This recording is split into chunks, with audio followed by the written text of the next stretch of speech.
Listen, I'm sure there are plenty of women who fantasize about playing doctor with the dreamy cast of Grey's Anatomy, but this woman actually gets paid to do it. Ellen Pompeo has been giving us a healthy dose of drama for 12 seasons. Tonight, the fictional head of surgery opens up. Look at this, it's the emergency entrance. Yes, this is the emergency entrance. This is the emergency room. Over there is where I think the Denny Duquette Memorial Clinic is. Can you believe you've been walking on the set for 13 years? After more than a dozen seasons of Grey's Anatomy, Ellen Pompeo's character, Meredith Grey, is living a life as racy as ever. Her new lover, Dr. Nathan Riggs. This could make things a little... Just show me. At the end of the last season, there was perhaps a new love interest in Cars. Is Meredith ready? Is the audience ready? And does this sort of put into question, do we get more than one soulmate in life? You know, you can have a soulmate in your 20s, and you thought he was the greatest guy ever. Then when you're 40, you're someone completely different. And that person is your soulmate for that chapter in your life. Sometimes it just feels like it's flown by. Yeah. Over the years, we've watched Dr. Grey grow from a love-struck intern That was amazing. to the confident head of general surgery. 10 blade. I get to be, you know, smart. I get to be funny. I get to drive every story. Fans have seen Grey through love and loss, from near-death experiences to that shocking car crash that took the life of her romantic soulmate on the show, neurosurgeon Dr. Derek Shepard. It's okay. You go. McDreamy's demise left many thinking the show would tank, but it's actually hotter than ever, attracting a new generation of fans, making it ABC's most popular drama. What do you think the secret to the success is? I think that social media and digital streaming and all of that has helped it tremendously. Also, the older viewers who have been with us since the beginning, I think the change is precisely what makes them stay with the show. There's no change in store for Pompeo, though, who decided years ago that staying put was a smart career move. She was headed to movie stardom, snagging roles in movies like Catch Me If You Can and Old School.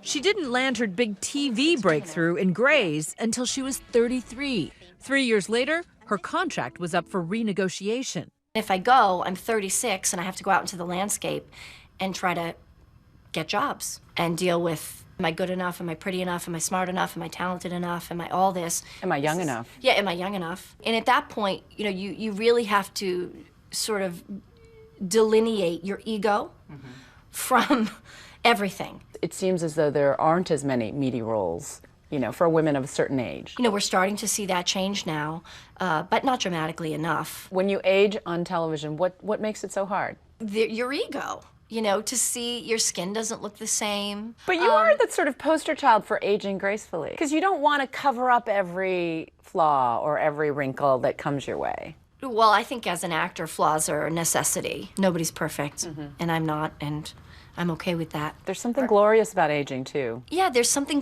the wisdom that you get. Really, all you have in your youth is your looks. And so when the looks fade, what are you left with? Hopefully a fantastic character and integrity and a soul and compassion. You still have all the things that whoever put us on this planet intended us to be. Pompeo grew up in the working-class suburb of Everett, Massachusetts. She tragically lost her mother at the age of 4. How has that informed the way you play Meredith and also the way you parent? Oh, I mean, it's informed my whole life. I am incredibly in touch with my emotions. I have a level of compassion and empathy that's debilitating sometimes. She draws on that experience when she portrays Meredith Grey, who also lost her mother. You are anything but ordinary, Meredith. And it even shapes the way she parents. I'm probably a little overprotective, a little overbearing. I tell my daughter how amazing she is, probably a little too much. She and her husband, music producer Chris Ivory, are raising 2 children. I'm raising biracial kids. And so I'm curious, As am I. As are you, what, if any, special lessons you impart to your children? I don't necessarily speak to my children about race. I just make sure that they have friends of all ethnicities. Mommy? Yes. Why did Aunt Maggie stop having sex with DeLuca? How does your parenting differ from Meredith's parenting? I don't think Meredith is really a parent. I think Meredith is like, I don't know, the kids are chained in the basement or something. I don't really know where they are. Couldn't be more different. In what way? I don't drink. Very rarely. I may Really? have a margarita once in a while, but yeah, I don't drink the way Meredith. And if I drank, I wouldn't drink out of the bottle. I think I'd pour it in a glass. I don't have sex in cars. You mind moving this tail wagon? No, Okay. if I were not married and I met, I would probably find a bed somewhere.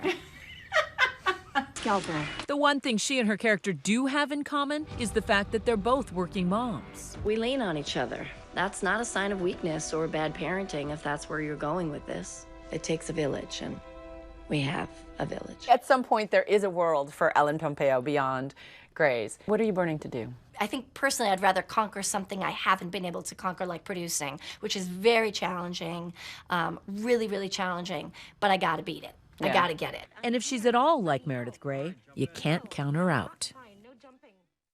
And the drama continues on Grey's Anatomy Season 13, which premieres this Thursday.